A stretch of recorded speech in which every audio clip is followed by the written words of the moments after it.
Happy New Year, friends, and welcome back to Chatter Machine. I'm Kat. And I'm Adam. And the last time we delighted your ears, we were talking about the build to AEW Worlds End, which somehow feels like a long time ago now. Ages ago. So, since so much has happened, I think we're going to try to share our thoughts on World's End and go through roughly match by match, while including some of the storyline developments that have happened since then on Dynamite and Collision. We also had Ring of Honor ringing in the new year with some great matches that were filmed at the Hammerstein before Christmas. And by the time we're recording this, Wrestle Kingdom 20 has already occurred, and we are in the middle of watching it. What? Did somebody say too many graps? It's really too many. Why don't we kick it off by starting with overall, like, how did you feel about World's End as a pay-per-view? I loved it. I had a blast watching it. Yeah, I really enjoyed it myself. I think that's not the most popular take, oddly enough. Well, it's funny because I saw some stats about, this stuff is useful up to a point, but I saw some stats about, ticket sales related to previous years or whatever. Oh no, don't say ticket sales. It seems to have done pretty well compared to previous years, was my takeaway. Mm-hmm. AEW seems to be doing pretty well.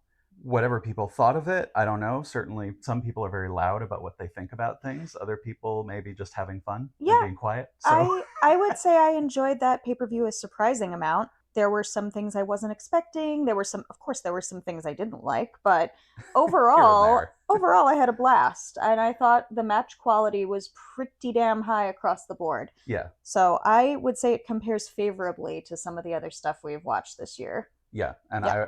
I was well moved and worked by some of the storylines, and I enjoyed them. So. Abso-fucking-lutely. And we're not only saying this because we did predict that Jon Moxley would win the C2. We'll get there. Certainly some things that we maybe predicted or thought would happen didn't, so, it goes both ways.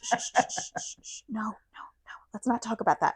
Okay, no, but let's start with the 0 Hour. I think this started off great. I loved opening up with the Sisters of Sin versus Hyan and Maya World. That was great. Yeah, I'm happy to see them. And later on in the event, they announced that Hyan and Maya are officially all elite, which is very exciting. Yeah, I'm really happy for them. Yeah. Let's actually, the women's tag division has been pretty prominent, later on in World's End and then over the course of the following week. So let's revisit that. But we just want to say, yay! I will say it was a fun match on its own and gifted us, I think via Excalibur, Tope Interruptus. Tope Interruptus!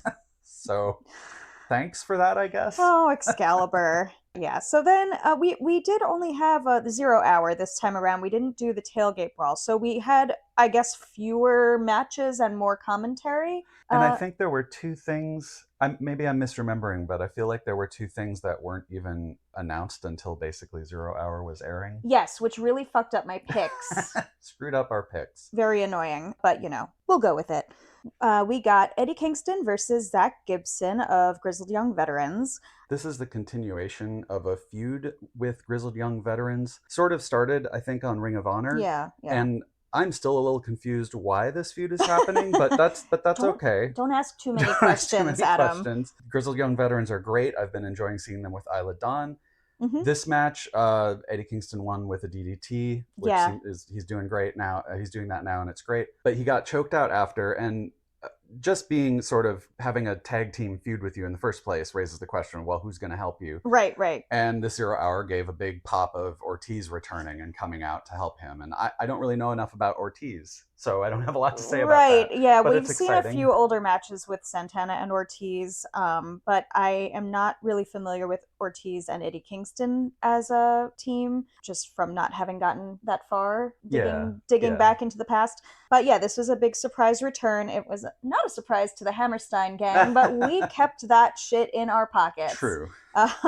Because Ortiz, God, I hope I'm not spoiling anything because I don't exactly remember what they showed us on Ring of Honor, but I think they've showed us everything they filmed at the Hammerstein by now. I don't remember. Well, should we check real quick? Yeah. Okay, so we checked. And it was actually a dark match that they filmed, ? At the Hammerstein, but it was not shown on the Boxing Day Brawl. So unfortunately, we did watch Ortiz return and to get defeated by Hook. but it's there on Cage Match, but I don't believe they aired it. So apologies if anybody feels spoiled by this information. Indeed. Anyway, so yes, triumphant return of Ortiz. And then on Collision, we got a little promo from Eddie and Ortiz together, and in which Eddie tells some children who are having birthdays in the crowd that life is downhill after your 8th birthday. Kind of depressing stuff, Eddie. Love you, but this is about what I expect from Eddie Kingston, and I love him. And then both of them together basically say Grizzled Young Vets better watch their asses. So. Yeah, I think Ortiz specifically said Eddie Kingston was born with the gift of talking. Of gab. Gift of gab. Yeah. But he was born with the gift of putting his foot up people's asses. Which I love. That's very fun. Valuable gift. Some of us need to have that. Yeah. I don't really have either of those gifts, unfortunately. Neither. I don't know what gifts I was given. And then we had a promo also from the Grizzled Young Vets. Yeah, which they said, we're going to make our names at your expense, to which I just sort of felt like, yeah, that's how this works. Wrestling, everybody. Referred to Eddie's surgically broken leg, which I don't know if that was... Yeah. I thought that was funny. I hope the surgeon didn't surgically break Eddie's leg. Okay, so moving along.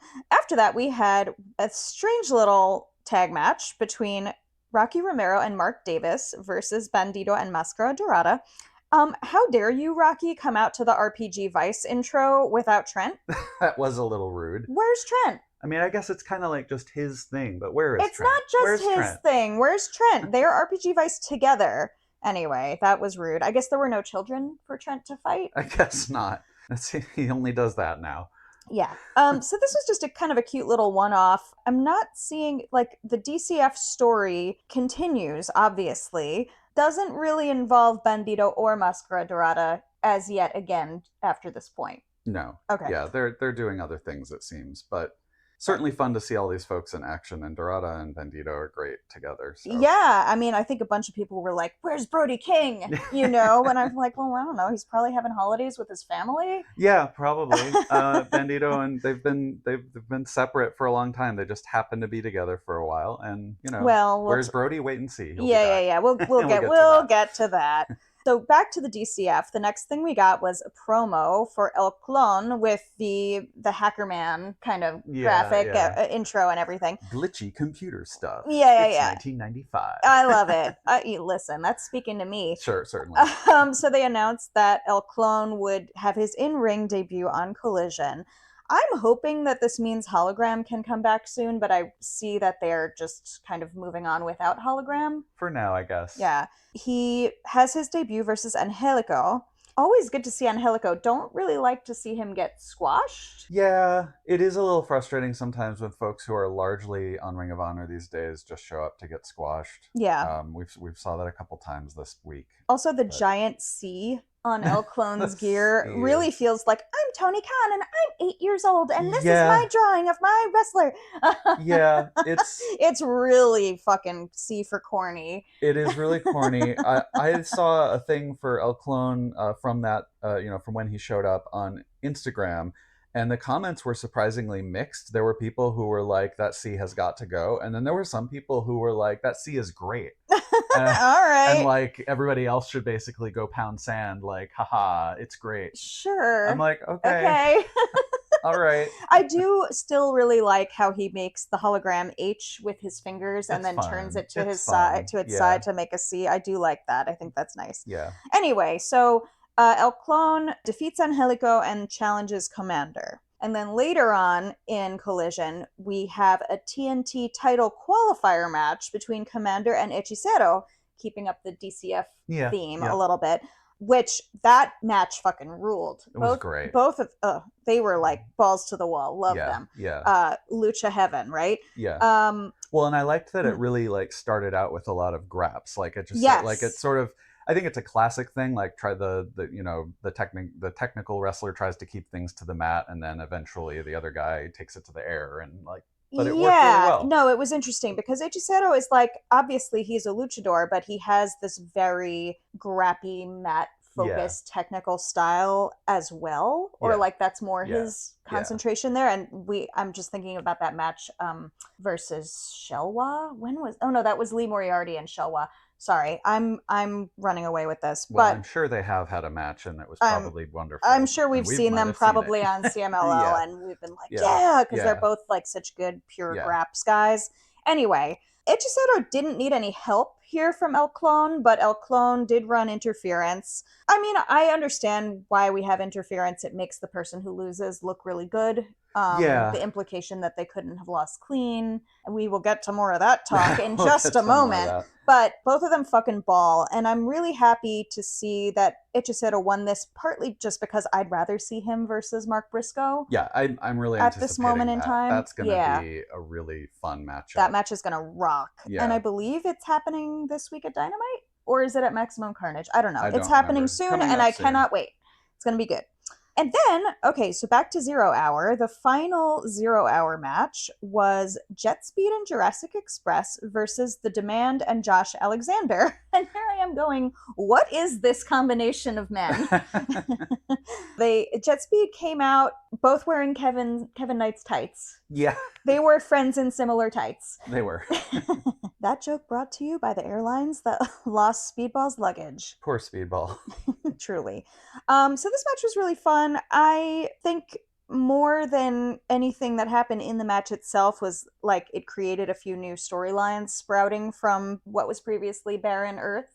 Kind of, yeah. I also see it a little bit as C2 Fallout. Like, at least there's, at this point in World's End, there's still, of course, the semifinals and finals of the C2, but JetSpeed are done, Jack Perry's done. This is true. And so they get to do something new, and then it could have just been, did we get Jack Perry versus Ricochet after this? After, Was it already announced? I think it was announced after this match. Okay. Yeah, so on Dynamite, we got a national championship match with Ricochet versus Jack Perry, which was kind of a classic hair versus bald situation. Very much enjoyed that match. Ricochet retained, but I could, Yeah, it had some great moments with like Ricochet grabbing Jack's hair and then Jack trying to grab hair from Ricochet. Well, and then and then he grabs his beard because he's a smart really boy great. and he could be creative. Smart boy. The other kind of fallout development from this was that on Collision, we had Big Bill and Brian Keith challenge JetSpeed because apparently there's a bounty on JetSpeed now. And I guess the implication is that the bounty was placed by the DCF and or Ricochet. That's interesting. I'm not really sure if that's what we're supposed to be taking away from that, but it's like... I have to say that kind of just washed over me, and that's an interesting question. So that's why I grouped all these matches together, because I feel like,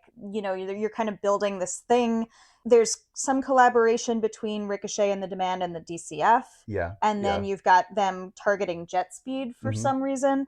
So Big Bill and Brian Keith, we haven't seen on AEW TV in quite a while. We saw them come back on Ring of Honor. But Brian Keith's been all over, like, JCW and the indies in general. Big Bill, I don't know what he's been up to, just being big. But this match was, surprisingly competitive to me. I bit several times thinking that JetSpeed could actually lose. And I was like, why would you have JetSpeed lose this?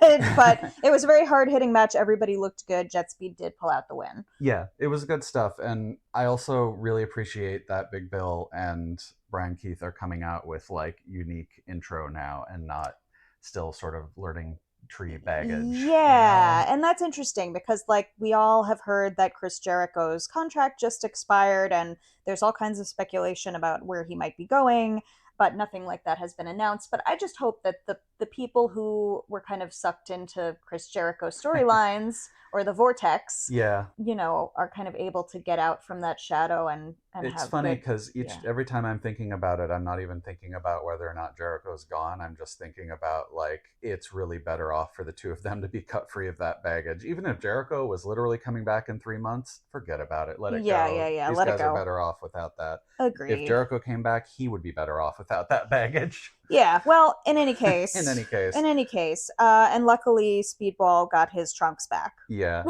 That was the other major update. We also had some fallout from these things of Luchasaurus getting, at least work injured to tell a story for him to be out, I guess because of shoot injury. I think, you're right. I forgot about that. So, he had a legit shoulder injury, and then in the 0 hour match, Was it in the 0 hour Well, I match? feel like they kind of did it twice. They did it in the 0 hour match, and then it must have been during Dynamite. It was during Dynamite in the Ricochet versus Jack match, and then the Demand came out and like beat the hell out of Luchasaurus with the barricade and everything. Jeez, and dropped the security guard on the barricade on Luchasaurus. It's kind of overkill. Oh, Lord. It was. Well, it was extremely theatrical and dramatic. Yeah. And, that's how you go out if you have a shoot injury. Out, I guess. I'm a little sad because I feel like Luchasaurus was just back. I know. But also, Jack Perry doing baller stuff singles. So if he can keep being singles anyway, then all right. I'm definitely sad not to see Luchasaurus, but I'm also not really sad to see Jack Perry maybe have more of a singles emphasis for a while. Yeah. I think it'll be great. World's End, for real, opened with the first of the 2 C2 semifinal matches, which was the incredibly anticipated Okada versus Takeshita. And I gotta say, as soon as I saw Paul Turner in that ring, I thought, ooh, some fuckery is afoot. He's been involved with a lot lately. I'm watching you, Paul. And then it turned out there was. And Paul did his Paul thing that he's been doing lately and fully missed it. Yeah, the two of these guys are obviously super good, which is like, hot take. But I mean, I think it's a testament to how engaging the match is sometimes when I don't really have notes because I'm just wrapped with attention. Yeah, that's how I felt about a lot of matches this event, honestly. While we were watching, I think we were talking about the story of both Takeshita and the Fletcher, as we'll get to that match. But there's sort of a story of, can these young guys channel their hotshot natures into a sort of endurance? And I think there was a bit of that with this match. Yeah, for sure. Okada spent a lot of the match doing what he does best, looking bored. It's part heel and it's part like, I'm just so good, I don't really need to worry about winning. Right, and that comes back to bite him on the ass. It does later. But not here. But it's interesting. So he goes hunting and we're like, what is he hunting for? He pulls out a screwdriver. Yeah. The whole ref not seeing it thing was a little bit unbelievable with a couple of the angles here. Extremely far-fetched. But I do think they were also trying to do a thing of like Paul being like, wait, what was he looking? Did he screw with the turnbuckle? And like, so he goes to check he's looking at the turnbuckle meanwhile. Right. Yeah. And so Okada pulls out a classic Don Callis win using the Don Callis family screwdriver. Right. Like the one they have around the house to fix things. Yeah. And I understand why it would upset people that a Continental Classic match would end in this way. Sure. It goes against everything the C2 is supposed to be about. I was quite shocked. Yeah, I was shocked. But then as the following match went on, and then as I thought about it more and more, I'm like, no, this actually made a ton of sense. Especially in context of the following match, but also just as we said regarding Commander earlier, when you don't lose clean, it makes you look really powerful even in losing. And clearly the story here is that Okada decided he couldn't beat Takeshita just on the merits. Yeah, or at least he thought he couldn't. Right. Fair enough. Yeah. So Okada beans Takeshita in the head. Very amusingly to me, sticks the screwdriver down the front of his trunks. Yeah. And then once he's out of the ring, he takes it out of his trunks and just chucks just hucks it under the ring. Yeah. Which, we're thinking, what the fuck? Leading us into Mox versus Kyle Fletcher for the second semifinal match. We started out with some real Teenage Mutant Ninja Turtles imagery tonight. The first of several TMNT moments, but with Kyle's gear, he had this very Shredder, right? Those very little, Shredder-esque epaulettes. Yeah. Very cool, very cool.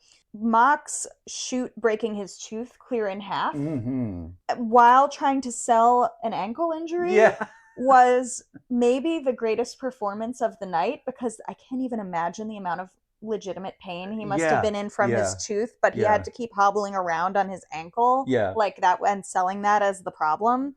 Totally wild. And these two just went ham. Yeah. I mean, they did for a while, they did the whole thing of Mox enduring everything that he was, the story of he can take a lot.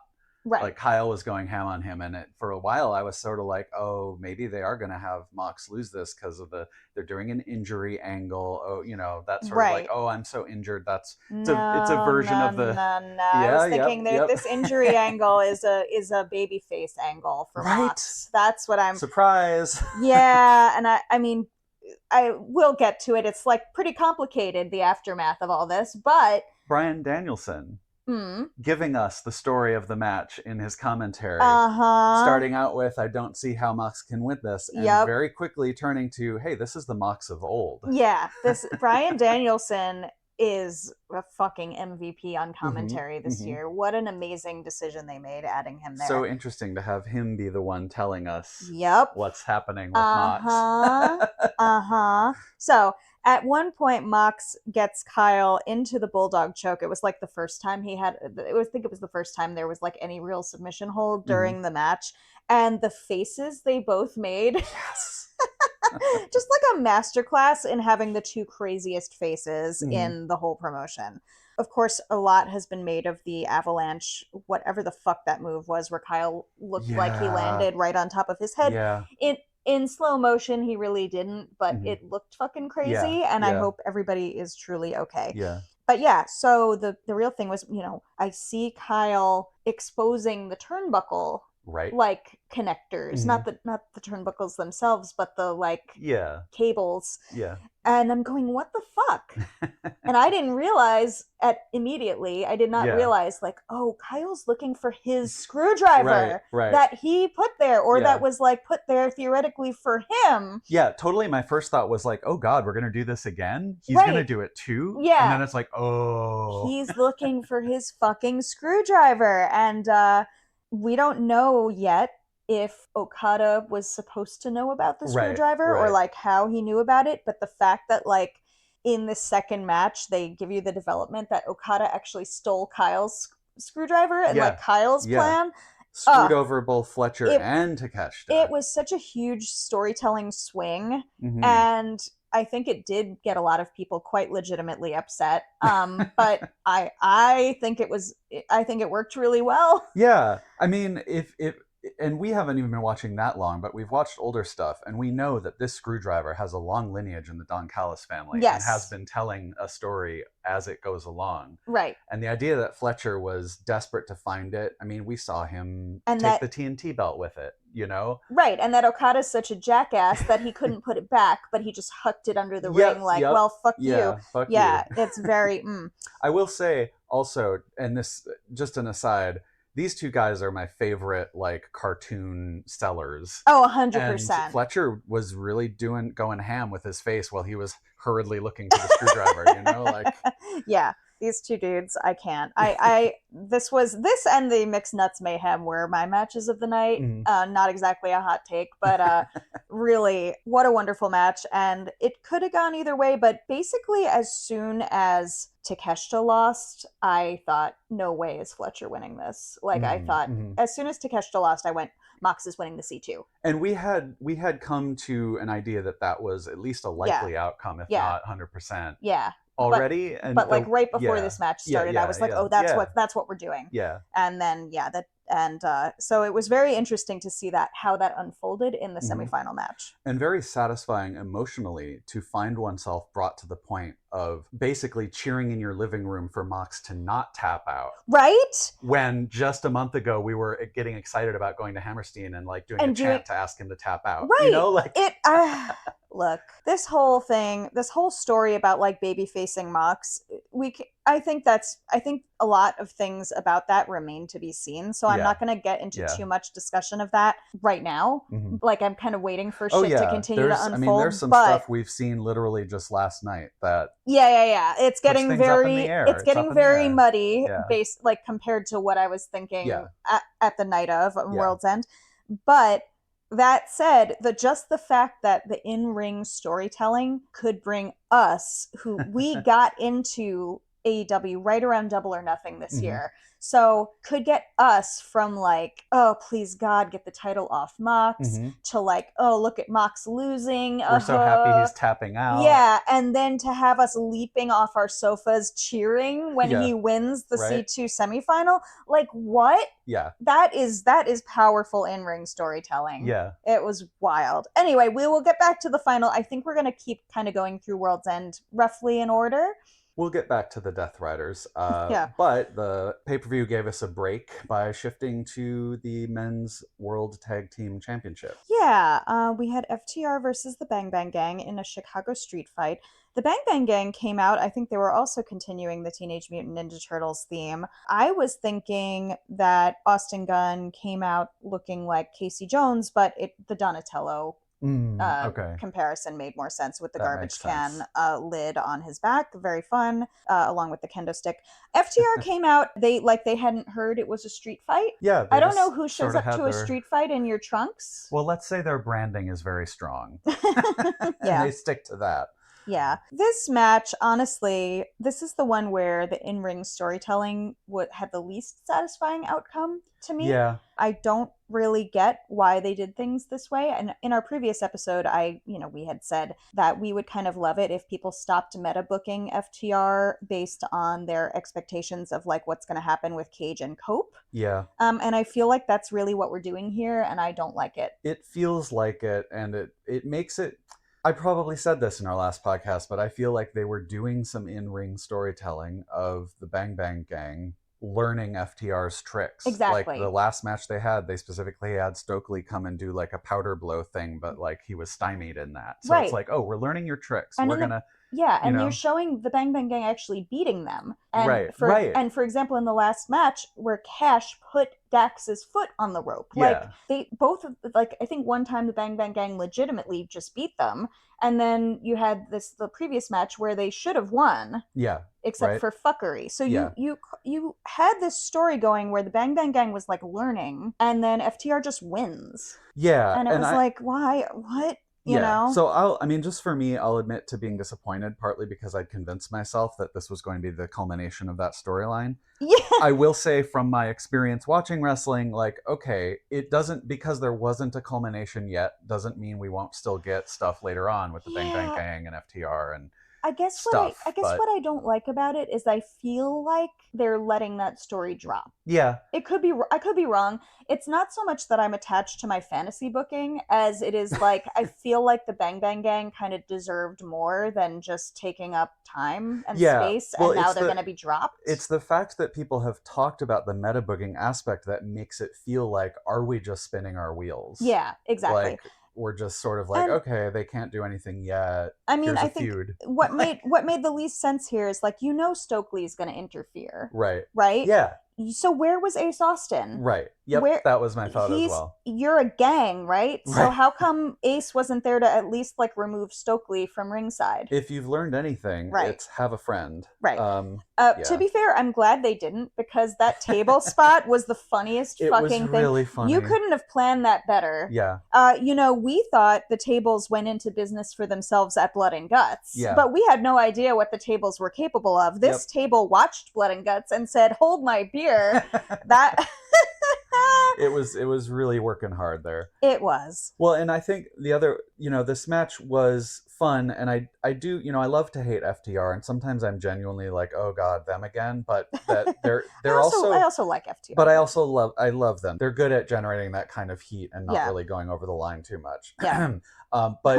But there were some parts of this match that were also like, I don't want to say botchy, but just a little like, wait, what?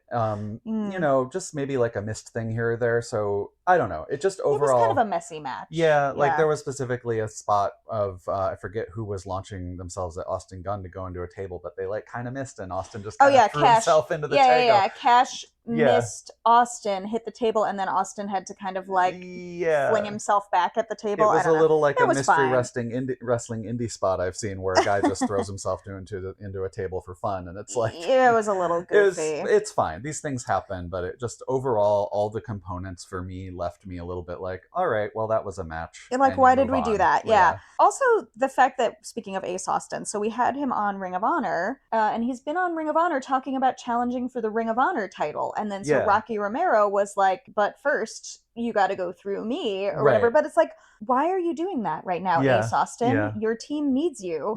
Like, I don't get it. It's not on him. That's the booking, obviously. But like, it almost what are we doing? It feels like the booking is a little bit like, well, he's new, so all the new guys have to go through all this other stuff. And it's like, he is new, but you have already shown us that he's also fucking awesome. And he's part of this gang. So like, where is he? You know? I also kind of feel like, I know that like if we're treating Ring of Honor as sort of developmental for AEW, which I don't personally really think is a great way to look at it, but it's not great. But I think also, like, who the hell are you, Ace Austin, waltzing into Ring of Honor and demanding a title shot? You know, like, it just doesn't feel like the right thing to be doing right now. We could take that as an intentional story beat about Ace Austin. Maybe he's got a little bit of an ego. You think? A little bit? Anyway. But I'm enjoying all of them, don't get me wrong. I just don't really get why this match was booked the way it was. And this did mark the first time of the night that the Spanish announce desk got destroyed. Sorry, Spanish announce desk. Spanish announcers. Okay, and then we moved into the women's tag titles. We had the Babes of Wrath versus Mercedes Moné and Athena. And we had, of course, predicted that the Babes of Wrath were going to retain, which they do. I'm always a little bit surprised when there are people expressing so confidently that, well, obviously Mercedes and Athena are going to win this. Why are we doing this and working themselves up? And I'm like, but why, obviously? I mean, please. The whole story with Mercedes and Athena is that they are two humongous egos, really amazing, incredible wrestlers, but not capable of working together. They were not dressed. They were dressed in coordinating colors, but otherwise completely different gear. Mercedes specifically with, like, basically, I'm wrestler number one. Not exactly. You're never going to have a tag team win when one wrestler has, like, gear that just says they're number one. And of course, they both think they're number one. That's the story. And so the Babes retain. It's a great match. I have no notes about the match, but I just wrote all caps, beautiful. Beautiful. Mercedes is there crashing out quietly on the apron, and Athena is walking up to her, and her face is just telegraphing, like, if I speak now. It was very funny. And then eventually, Athena gets, like, in her face and starts yelling and all this stuff. And I thought this was going to lead to Athena challenging for the TBS belt. We will get to that. But just to stay on the women's tag scene for a moment, on Collision, we had two different women's tag matches, which was great. We saw Hyan and Maya World against the Timeless Love Bombs. Really fun match, not a squash at all. Kind of thought they might let the Texas gals win for a second. But so then we were starting to think about who, they've really gotten around in this tag division so far. They originally showed up in August, and they had matches with Ty J back in August, as well as Athena and Mercedes on Ring of Honor, which, on Ring of Honor. And then obviously those were more squashy because they had just showed up. They were new talent, very new back then, just squashy. They had a match against Alex Windsor and Riho in November. And then, of course, now they did Babes of Wrath at Christmas Collision, Sisters of Sin at World's End. So they're kind of doing the whole... They're doing the whole circuit. They're working their way. Which is amazing. Yeah, it's great. And now they've got entrances, they've got music, it's... I'm thinking that they're doing 4 collisions in January, all in Arlington, Texas. And I feel like if Hyan and Maya get to work most or all of those collisions, I think certainly by the end of the month they should be getting a win. That makes sense to me. And I know I'm forgetting some possible people. I'm sure I'm forgetting some people, but the Timeless Love Bombs Maya World Hyan match, when they finished and we had the Timeless Love Bombs making their way out, Marina Shafir showed up for her match with Megan Bayne. And that's also Toni versus Marina build up, which we can get to. Yes. I was also immediately like, oh, we're going to get the Mega Problems against Maya and Hyan Yeah, next, I suppose that would be the next thing, right? So we got Mega Problems in action, which I hadn't seen announced on the card, so that was a surprise for me. This was also on Collision. They were against Rache Chanel and London Dior, who I have not seen before, but others said that at least Rache Chanel was involved in like earlier AEW Dark kind of stuff, so people were psyched to see them. Of course, it's pretty squashy, but always nice to see like new people and different people kind of coming in. Yeah. Appreciation for local talent. I'm not sure which one of them got delivered very quickly into the mother's milk from Megan Bain's what's the name of her something the Fates of... I don't anyway remember. I don't of a slammy I don't know all her move names, but it was like a fun combo move. It was fun. I feel like Marina doing a little like come to mama kind of thing she's done it before. Ew. It's always she's done it before, and it's always so weird where she's like, come into my arms and my legs. And I think that's where the Tunnel Talk girls were like, deliver her into my sacrum. It's very strange. Anyway, I think like there are so many ways the women's tag division can go. I think it's perhaps a little on the nose to think that perhaps the Timeless Love Bombs will take the titles on Valentine's Day in Australia. But it sounds fun. Certainly a thing that seems kind of obvious to try to do, maybe. Yeah. So we'll see. I'm just happy to see all these women wrestling. God damn it. Yeah, I'm glad that Maya and Hyan are there and that they're working their way through the tag division, and just happy to see more tag matches build out as we go along. Yeah. So. And so then we kind of get back to Death Rider talk here with Gabe Kidd versus Darby Allin. And it's always like, is Gabe Kidd officially a Death Rider? I don't know, but kinda. Yeah. I mean, I think he rounds out the group to like 7, which is a nice number. So it is. Well, for now, anyway. I wasn't expecting a lot from this match, honestly, but I would say they exceeded my low expectations in terms of like the quality of graps. Yeah. I enjoyed it. Yeah. They definitely shared an entire bottle of baby aspirin before the match because they were both bleeding like buckets. They were bleeding a lot. Yeah. The one thing that I noted was like it always kind of like squicks me out when people like spit on their hand or otherwise wet their hand before they give someone a chop. Yeah. Right? Like I understand why they do it, but like it's always kind of gross. But then watching Gabe wipe the blood that's running down his face and chop Darby with it, oh my god, ew! What a move. Ew, it was good. Darby wins it with a simple technical pin, which I really like. I loved that. I like it. I loved that. As we've said, Grappy Darby is best Darby. Yeah, I mean, if there's any at all advice being sort of pressed on him that you should save your body as much as you can, and I think Grappy technical wrestling is the way to go. He's really good at it. He is. I mean, he's not perfect at it, but I think he's shown enough like moments that are quite brilliant and that look really good when he keeps it pure, or like when when he's keeping it grappy instead of just flinging himself around. Yeah.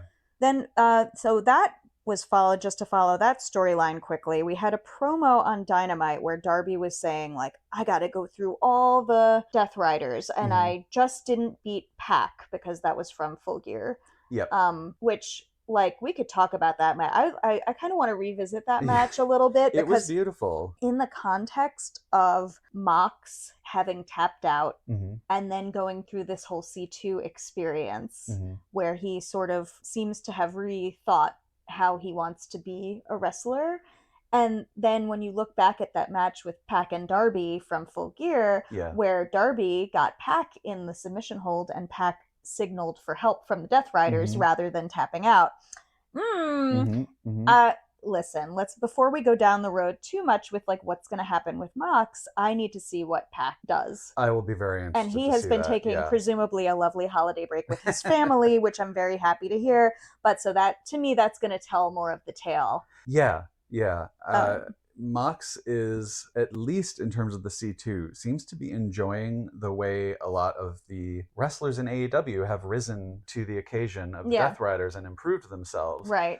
but we're still seeing, as in the next match, one of the next matches we'll get to, but then, this Gabe Kidd and Pac, we're still seeing the Death Riders being little shitheads and cheating and interfering, and that, there still seems to be this motivation of like, well, a bunch of you are still not up to par, and we have to cheat to show you, like the world is cruel and whatever. So, like, sticking to Darby, this will involve Mox, and we're going to have to jump around a little bit. But so on Collision, we had Darby versus Yuta, because Darby's like challenging Pac, but then on this Dynamite promo, Yuta's like, you got to go through me first. I'm the most unhinged of the Death Riders. Yeah. It's like, are you?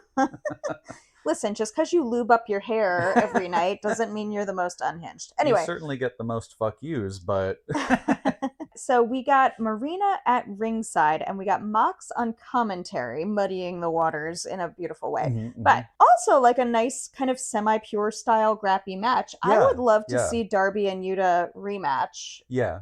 Because I really want to see more. I like seeing Yuta actually do the style that he's good at. Yeah. And and bringing in some like Bryan Danielson type stuff. And Yuta. This is where it sort of belies the things that I'm missing in my AEW history, because I understand that Yuta takes a lot of Bryan Danielson moves and stuff, and I haven't quite seen enough of the history with the Blackpool Combat Club and all that stuff to kind of understand the full significance of how and why he does it. But I love it. When I notice it, it's cool. Yuta gets like this crazy Busaiku knee on Darby on the apron. He gets the Scorpion Deathlock on Darby, but he doesn't really sit into it deep enough. Darby, at the end, he gets the Scorpion Deathlock, but I don't know if he just sat too hard into it, because he then flops over. Yeah.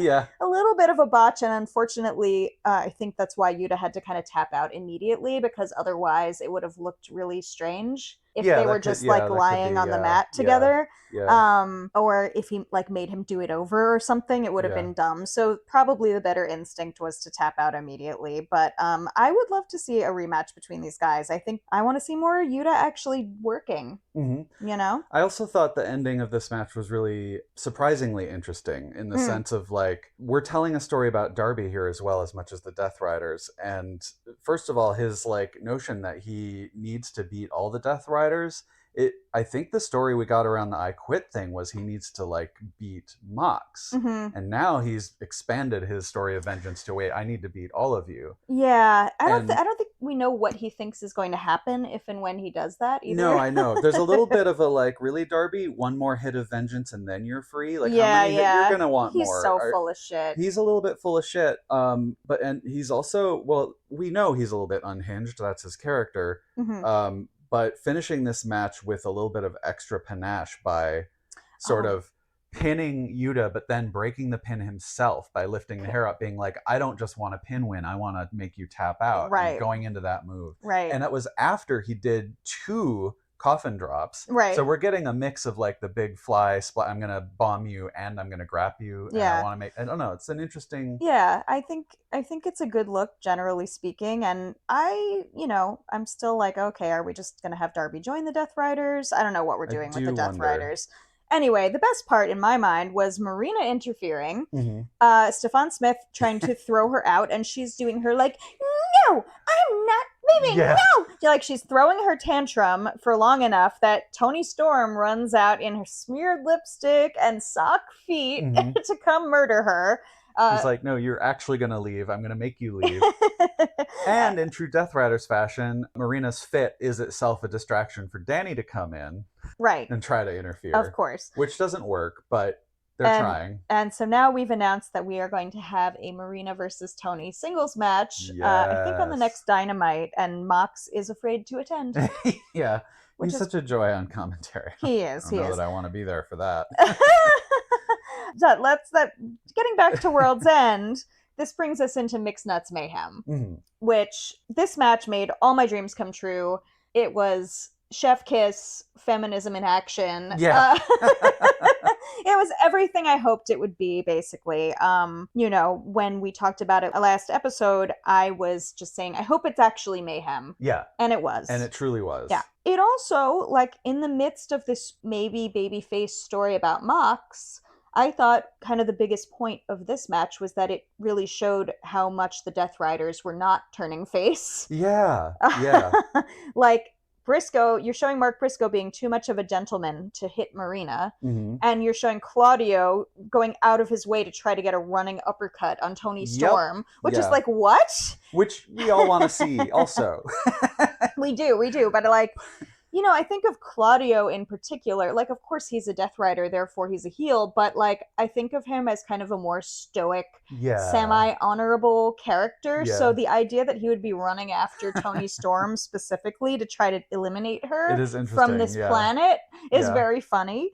Of course, we had the extremely viral Orange Cassidy-Tony tango with the dipping orange so that he could kick Wheeler Yuta in the face. Was like, I'm screaming with delight and clapping like a seal. They really came at this with like all the ideas that they've had for a while and put them all in for us, and it was great. And Toni must have demanded a lot of this because I would love to think so. She's like, I want the big swing. Yeah, put me in the big swing. Yeah, truly wild. There are a lot of little touches in this too. If we are going to move from this to the sort of repeat of this on. Yeah, I mean, eventually, yeah. So the opening of this also, when they were coming out, Roddy gave like a little side wave to OC. Couldn't tell if it was really dismissive or like, yeah, okay, hi, I see you, or what. But like, we're still getting this like Roddy doesn't really want to conglomerate, even though he won with the Spirit of Christmas and Friends in this inverse final C2 match. Right. And then later we got Roddy reaching down to help OC up at the end of the second match. Oh yes. And when they cut to commercial. And they cut to commercial really fast, but we saw it. We saw it. We saw it. We saw you, Roddy. And of course, Roddy and Marina beating the hell out of each other. So fun. Both of these matches was so fun. It's the only time I've ever cheered for domestic violence, and very much enjoyed that. And Marina sharing her crazy photographs from afterward, being like, "That was foreplay." Yeah, giant like bruise on her back, and like welts from Roddy chopping her in the back. Unbelievable. Of course, she got to kick him really hard in the face. I mean, that's love, baby. Yeah. They wouldn't have held back on each other, and I love that for them. But yeah, at the end of the match at World's End, I caught immediately when Toni starts kind of dancing with Orange again, and then you could see the moment where Orange sees Mina coming. The camera's not on Mina. Like, it was like the camera work was a little iffy, but you could see the moment where Orange sees Mina coming and he's like, oh shit, you know, like, and he's like, let me like run my hand through my hair and walk away really fast. Yeah. It was like, got caught, caught flirting. Yeah. And then they really took that a lot farther than I expected them to. Yeah, I kind of wasn't sure that they were going to do that, because they also, like, Orange also did a fun little like, oh, Marina was in your arms. Let me see what that's like. Mina was in your arms. Let me see what that's like. Let me leap into your arms, which can I try? Which was absolutely wonderful. And at first, like, Mina it seemed like she was into it, and then she was like, what are we doing? Get away from her! Yeah. You know, like posting online about how she's jealous, basically. Yeah, and Excalibur's going, is this the birth of a thruple? Like, not anticipate hearing that word in my wrestling. No, it's beautiful. I think this was all specifically for me, and I'm delighted about it. And yes, of course, if you're a bi disaster, why wouldn't you flirt with Orange Cassidy? Of course you would. Anyway, so yes, it was fun to see kind of the Mixed Nuts Redux on Dynamite the following week. Good. Yeah, please, more of this. So it was a little tamer than the pay-per-view, I think, for the TV audience. There was very much, I noticed that the men beating on women thing was much curtailed compared to the pay-per-view. Yeah, there were still a couple of hits, but yeah. And I'm sure there's like some amount of testing the waters that they have to do, and I don't know if there are any actual like regulations about this sort of thing that they have to I wonder. Deal with, or if it's just kind of like, how can we stay within the boundaries of good taste, on TV versus on pay-per-views. Don't care. It was still delightful. Please keep it going, Tony Khan. And Toni has to get the giant swing on Claudio eventually. She has to. We did get a little general conglomeration promo before that match on Dynamite, yes. Which had Briscoe basically just talking up how things are going well for the conglomeration, I think. But he had a word of the day, asphyxiation, which I don't even remember what he was talking about, but Renee broke a little at that. Oh yeah, so did I. And this is where we got Mina coming in being very suspicious of Toni's friendship with Orange, and then Orange being like, "Don't worry about it," and then pulling out a giant orange and biting it. Toni bit the orange. Yes, my bad. It was Toni saying "Don't worry about it," but then pulling out a big orange and biting it through the peel. After saying "Hello, Citrus Boy," which is something we've all wanted to say. She's just perfect. And the Roddy conglomeration stuff. Orange tried to come to Roddy's defense a couple times in this match, which I'd like to think that Roddy sort of took note of, and all of that is part of his journey. And we all want Toni to swing Claudio. Yes. And she was going to give it a try.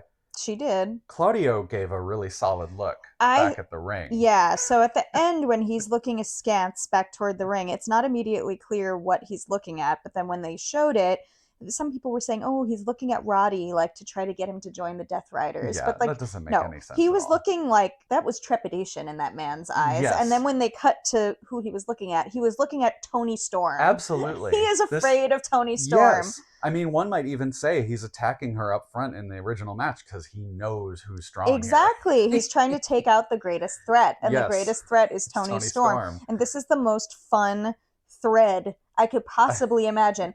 You know what? Much more than I want to see Darby Allin fighting his way through the Death Riders, I want to see Toni Storm fighting her way through the Death Riders. Everybody's asking for Toni Storm versus Mox, and I'm like, yes, but also let's do Claudio. Yes. Well, we're starting with Marina next week, yes, so we'll see. Maybe that's just the beginning of her chewing up and spitting out every single fucking one of them. I would love it. Anyway, it was absolutely wonderful. Yuta, as expected, because the match on Dynamite was 3-on-3 rather than 4-on-4, so I was like, oh, well, Yuta's extra now, so he's going to come in and interfere, and of course he does. Of course. Claudio gets his bad dad uppies on Orange Cassidy and then gets the pin on OC, but as we said, Roddy helps him up. It's just, I love this so much. It's beautiful. I love it. And it's such a perfect pairing if you're continuing to explore intergender matches. Like we did a little bit before with Top Gods, and we had JetSpeed and Willow, and which I like all of that. So I can see them testing the waters, and I really hope they don't just settle on like, well, it's good when you use goofy people, but you can't do anything else. Like, do more. Yeah. Keep testing the waters. It works beyond just Toni Storm. Yeah. These folks are all Looney Tunes, and I love it. Yeah. But I love them all deeply. Yeah. The next thing we got, speaking of Looney Tunes, the next thing we got on World's End was the Lexi Nair waiting outside Mercedes' dressing room, and then Mercedes comes through and has a total fucking crash out, which was so funny. Really great. So funny with her obnoxious, like, neon script M and her giant cactus, and anyway.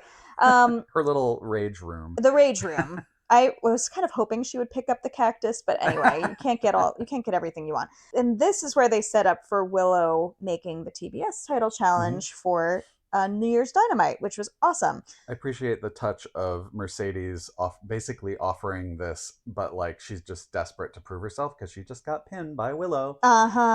So why don't we go ahead and just talk about that? Yeah, let's do it. So Mercedes versus Willow, New Year's Eve Dynamite.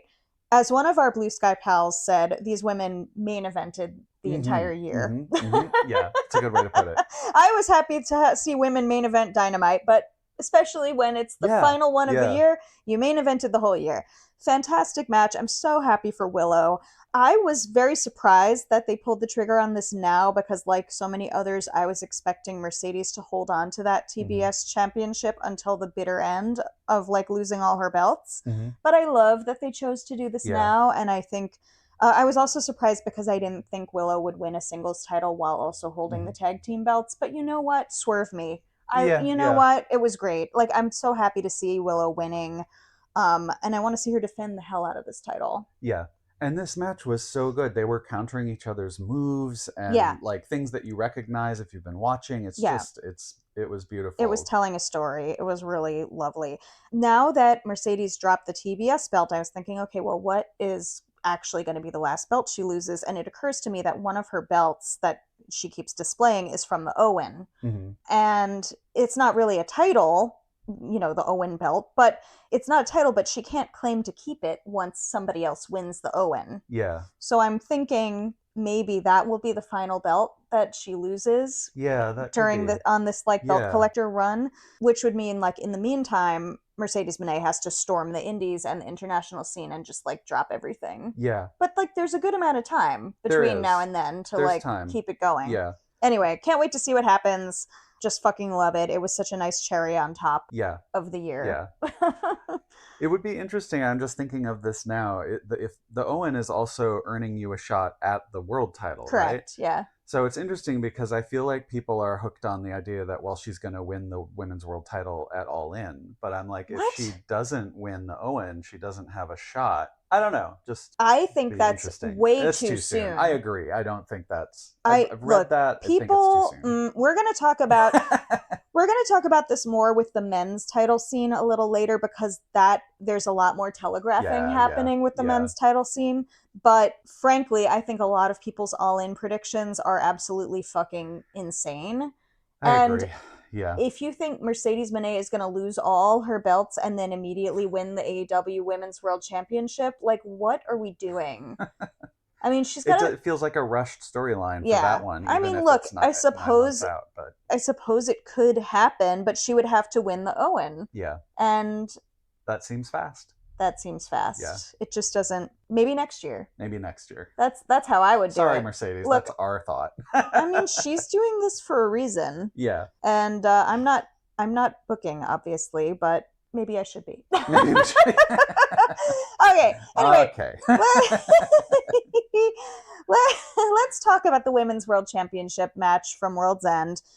They haven't told us a whole lot since then about what may be in store for the Women's World Championship scene. Yeah. But let's at least talk about this match between Kris Statlander and Jamie Hayter. I would say the match itself was basically what I hoped it would be. I think it was really hard hitting. It was a very high quality match, I thought. Yeah. It really worked for their styles, which they rocked they're hard hitters. They are, wallopers. I think they've kind of brought the best out of each other. I think what is missing here, which a lot of other folks have been pointing out, is like storyline investment. Yeah. Yeah. Sorry, go ahead. Well, I've said this, we've had offline conversations about this, and I've probably said it here before. I think it's rough with the women's division just because there's fewer women and there's fewer matches. So they give less screen time. And not even just screen time, but like stage time, performance promo time. Yeah, promo time. Story time. There's less time to not just tell stories, but develop relationships between the characters and between the characters and us, the audience. Yeah. So you end up in this catch-22 situation for, I'm sure, some of the audience where it's like, well, we're less invested. Yeah. But you're also less invested because you're giving less to invest in. Right. And then exactly. the bookers are like, well, the audience doesn't care as much, so we won't do as much. So that, it is in this cycle. It is a vicious cycle. But yeah, I mean, and at the moment there are still a few women who are injured. We have the tag belts, which I'm very happy about, but it also wraps people up with tag storylines. So if you're going to have who's in the title scene now, well, Toni's not putting her hat in because she's busy. Yeah. Other people are busy. She doesn't need to be in the title scene right now. Yeah, I think that's not where Toni Storm should be. We do have Tekla as like a looming threat, which I'm very excited about. But it does feel a little bit like Hangman's reign in terms of like, it feels like, oh, now here's a competitor. And then once that competitor goes away, it's like, okay, now here's the next competitor. And it doesn't quite, it feels a little bit baked in the same way. But that's nothing against the actual women. I think they fucking rock. And of course, and like the crowd, of course, was whatever. We had that rude awakening in person at Full Gear when I realized like just how dead the crowd is at large events for women's matches. So this this one actually sounded a little bit better to me, at least on the TV. Yeah, I wasn't, while watching, I was like, oh, this sounds better than what we've got. Yeah, I even thought I heard some meat chants, which, like, if that actually was correct, that's very funny, because these are two big meaty gals, and And they also destroyed the Spanish announce desk. And I think Stat spitting in Jamie's face was straight up crazy. I loved that. I did too. I mean, it's disgusting, but also like, what are we doing? This is interesting. A little viciousness is called for, I think. I think a little, there's some passion there. I think that's a word I would use for the Darby ending with Yuta as well. Like, you're showing me this person has some passion and they're, Yeah. So, not exactly sure where they're going. I will say it does seem like when Toni has been signing people, it seems like women are getting signed, which I think is really important. Like, I think, that's where they need to focus on building the roster, and then you can build the roster, build more stories. Yeah, and it's probably going to take time, but, and I know other people have been complaining about book more women and book more women's matches for a long time, so we'll see. At the moment, to me as a new viewer, it feels optimistic, but I also might, maybe I'm being a little deluded in that, and it will all be the same. But rather be deluded in that direction. We got blood and guts. We've got some new women being signed. Yeah, those all feel positive to me. Absolutely. So yeah. Shall we move on to the C2 final? Let's do it. Okay, so Mox versus Okada. Like, holy shit! Was this the first time they've ever been in a singles match together? Like, this was such a crazy. I really gotta thank Don Callis. His promo work really laid so much of the groundwork for what happened in the C2. Yeah. As I said in the previous episode, what really got me thinking that Mox was gonna win was when Don is doing a promo going, "It's a win-win-win for the Don Callis family," and I'm thinking, yeah, you got 3 people in the semifinals, but don't go counting those chickens, Yeah. So Don, again, like before the final match, had some very pompous, like, of course I'm going to win, like, of course he is. Yes, yes. And Okada comes out, and rather than the gold light that he's usually bathed in, he comes out bathed in red light. That was a choice, which I thought was very interesting. That was lovely. Very cool match. Really couldn't have told you. I certainly thought Mox was going to win, but it could have gone either way. I was biting the whole time, both ways. Don't get me wrong. I'm not like, I wasn't feeling confident, right? Yeah, well, they spent a long time with Okada kind of wearing Mox down. Yes. Which, as storytelling, it's like you do that for a while and then the other guy rallies and maybe wins. Right. So you could maybe have looked at it and just been like, okay, they're telling me Mox is going to win, but certainly bit a lot. And but I like that story of Mox just being able to take the hits and keep on going. Right. And part of that on the flip side is Okada being too confident. Yeah, right. Like, clearly they set up the story where Okada didn't think he was going to need that screwdriver again. Yeah, he's like, oh, I got this from here on out. Exactly. And so he was just like cocky and maybe holding back. And of course, we assume that Takeshita and Okada were both holding back a little bit, not just because of the nature of the C2, but because they're both booked for Wrestle Kingdom. Mm-hmm. So, like, maybe they don't want to, give it their all right now. Yeah. Anyway, so Mox wins. We are howling at the moon. Yeah. And the Death Riders come out to celebrate with him. And I think this whole thing is very interesting. Again, I feel like there's so much that hasn't yet been explained. Well, we don't have a little baby cam view into the BDSM dungeon, so we don't know what they're talking about behind the scenes. Right. To my mind, my sort of theory about this is that eventually there will come a point where it becomes clear that Mox is too kind to everybody else now for like a significant portion of the remaining Death Riders. Mm-hmm. Like, there will be a point where John is either defending somebody from an attack, or maybe not that, but or even just like speaking about somebody else in a way that feels soft to the other Death Riders. And like, I think at some point it will become clear that they're going to be like, oh, he's like not meshing with us anymore. Right. I don't know. It could, especially like with what happened on Collision last night, like, it's not clear to me, honestly, where Mox is going from here in terms of his own philosophy. Yeah, I have been thinking throughout the C2 and up to his win, and even right after his win, his promos have been increasingly babyface. Yep. He seems really pleased with the talent in the C2 and Yep. the experience of the C2, or at least his personal experience of the C2. Yeah. He has found his mojo after some losses and has been able to secure some wins, and now the title, the Continental Belt. And that's great for him. And then he gave the big promo of like how this is how it should be, basically. Right. And there is something to the Death Riders. This is what they want. So of course, Mox having this experience, he's like, this is great. This is what I've wanted. This is what we've been trying to turn AEW into. Right. But that's his experience, and the Death Riders aren't having that experience. Right. They may be happy for him, but we have yet to see. And I think certainly when Pac comes back, we're going to see a lot more about what the actual Death Riders' response to this is going to be. And it's interesting, just to go to Mox's, the last words we've heard from Mox was he was on the commentary, and he was saying some things there that are riding a line. Yeah. Where he is expressing, he's still part of the Death Riders, and he's talking about, we don't have a totem pole. We just claw and scratch at each other all day. Yeah.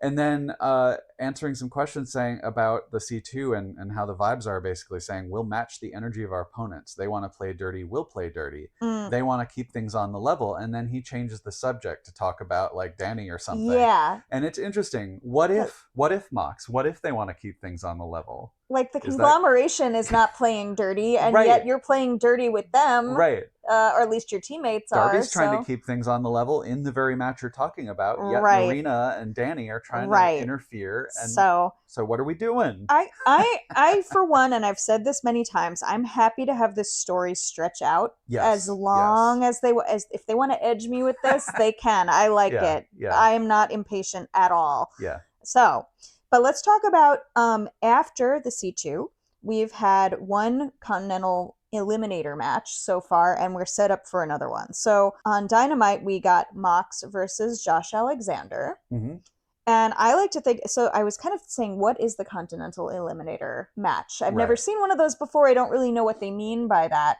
And so instead of can you survive 5 with the best wrestler alive, it's can you last 20 with the champ, honey? Right? Totally. So Josh has really been leaning into this, like, I'm the vicious leg destroyer. Yeah. Which I think is good. I think that's a good move for him. With it absolutely. Yeah. I love it. Mox did beat him, but the next challenger is Shelton Benjamin. Another bald. Yeah, so this is clearly leading to the 2026 Continental Classic being a balds only affair. It's balds only for now, at least. balds all the way down. You have to shave your head if you want to join the C2. Yeah. Anyway, so, and then what really cracked me up was that you had this you had this Mox versus Josh match with I think either Rick Knox or Bryce. I'm sorry, I don't remember who was the ref, but it was another bald. Yeah. And then after that is when you had the Ricochet Jack Perry National Championship match, and everyone's suddenly screaming about Ricochet being bald. Yeah. Like, okay, at least we're not yelling at other people for being bald. I mean, it really goes to show how much the crowd interaction and response has to be fed also by the talent. Absolutely. Like, absolutely. I hate this. Stop that. Absolutely. So then on Collision, we get Mox in a stairwell, like you do, by himself with his belt.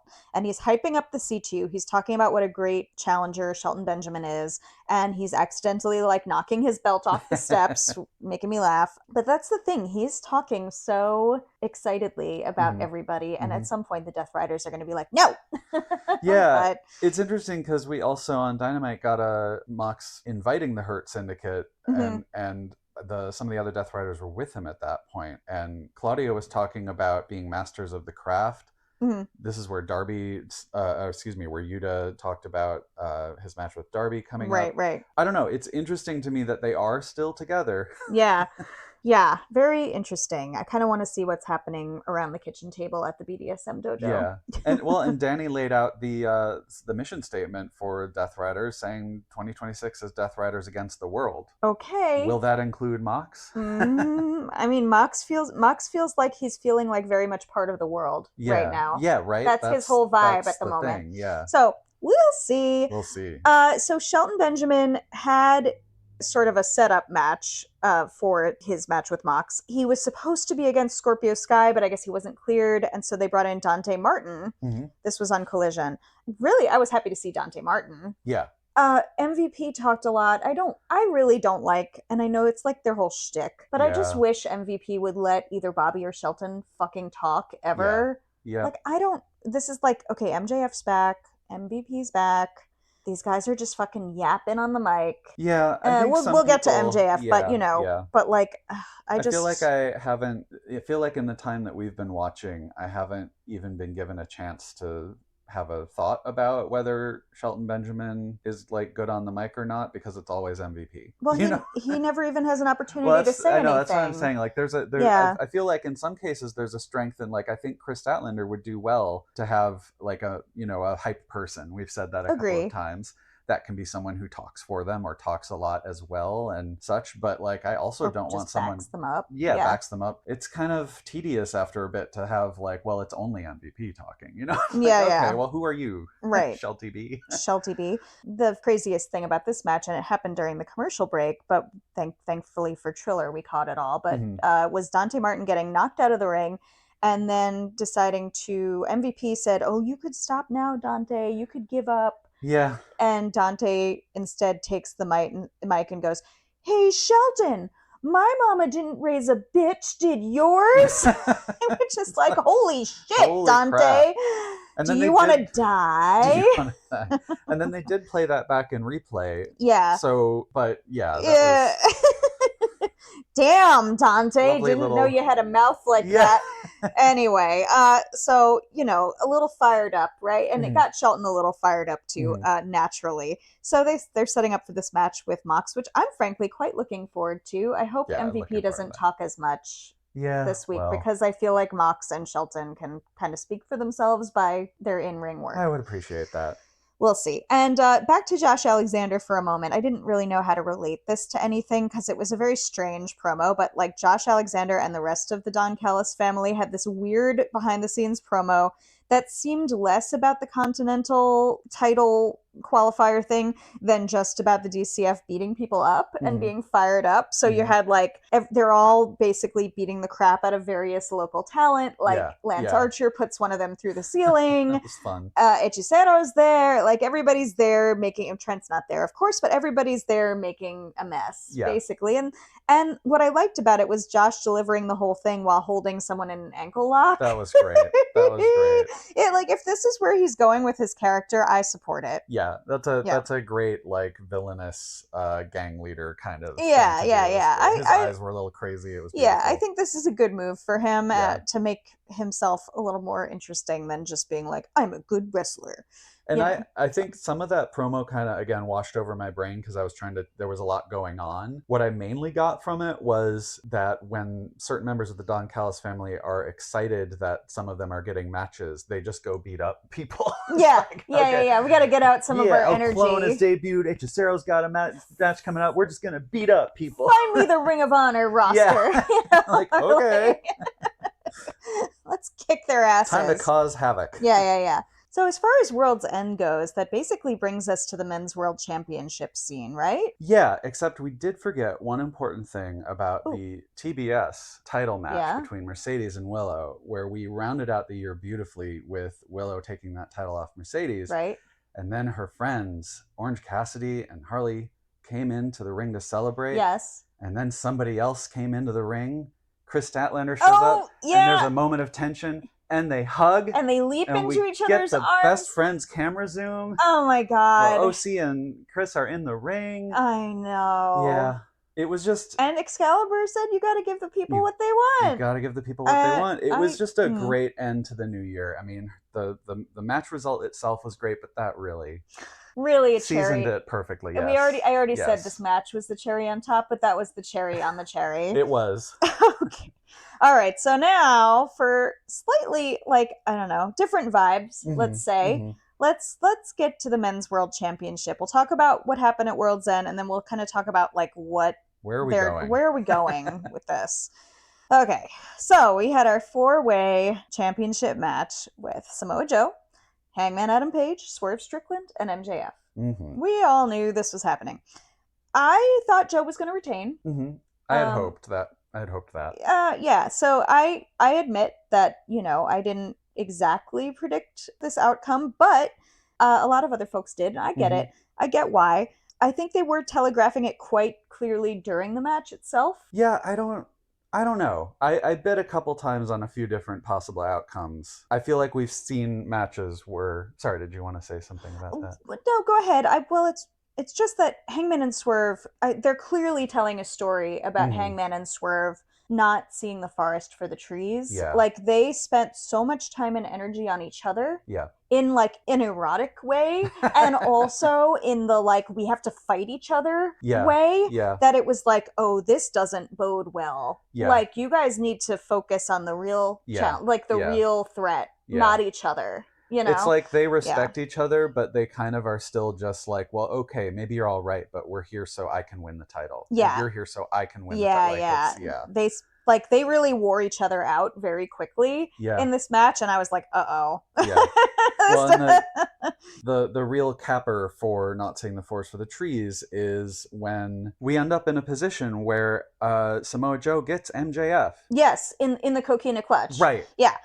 And Swerve comes in to make the fucking save. Yeah. As soon as he did that, that was the biggest sign to me that MJF was going to win. Because it was like, Swerve. Yeah. Bro, no, do not save him. Yeah. Yeah. That's the real, like, yeah. You don't know how bad things can get, buddy. Yeah. We had the amazing romantic moments of Swerve and Hanger doing each other's moves on each other. And some combos. And the combo, hello, the back shot lariat. Back shot lariat. Thank you, Internet. Thank you, Internet. That was so fun. And also the other really bad sign during the match was like Hook coming in, and he's there at the side of the ring. And I don't know who gave this child from Massapequa a set of baggy sweats and Timbs. I'm looking at you, Eddie Kingston. But Hanger getting distracted from what's going on by Hook, looking ridiculous at the side of the ring like that, was also like, uh-oh. Yeah. So I think, the story they're kind of telling here is that Hangman and Swerve in particular need to lock in and figure out what matters here. Yeah. And I assume this part of the story will continue, maybe without them necessarily being favorites in the title chase. Yeah. Which is fine.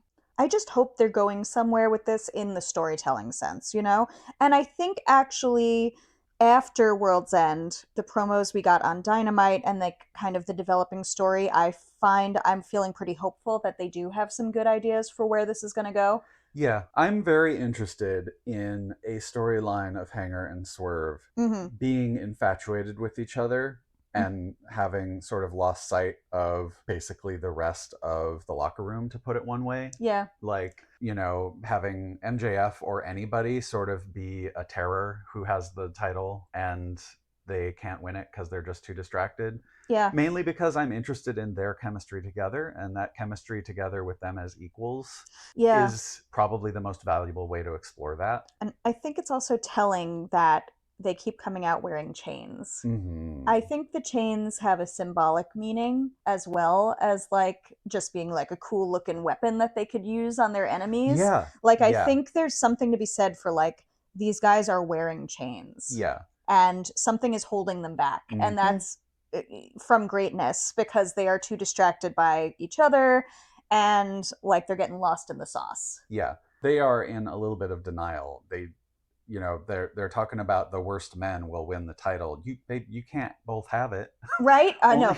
It took us on rewatch before we realized that Swerve said men and not man. Yeah. May the worst men win. It's like, babes, you can't split it. Yeah.